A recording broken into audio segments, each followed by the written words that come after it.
Sziasztok! A mai videóban ugye voltunk Japánba, és mi ugye Németországban lakunk, és még szedtünk ilyen Kinder csokit. Ilyen Kinder csokit még szedtünk. Hát voltam Japánban, és beszereztünk egyet.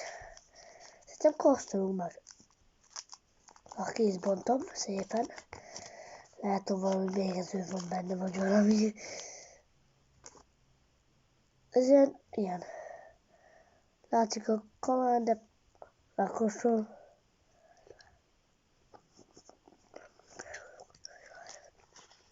Hát ez ilyen, hát,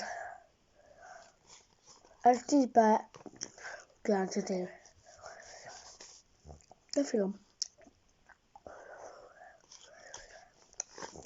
Több csoki van. Annál jobb. Ebben ilyen kék, ilyen fehéres, a fehéres piros kékhez töltelék van benne. De szerintem áfogyaszt, paradicsom, szőlős, a fej az a valami fehér gyümölcs, piros az a eper, vagy zingye, a kék az meg áfonya. A következő videóban találkozunk, akkor meg filmet fogunk nézni. Sziasztok!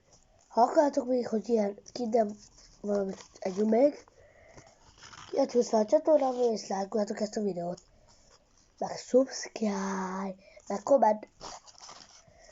Na én Bence voltam. Sziasztok!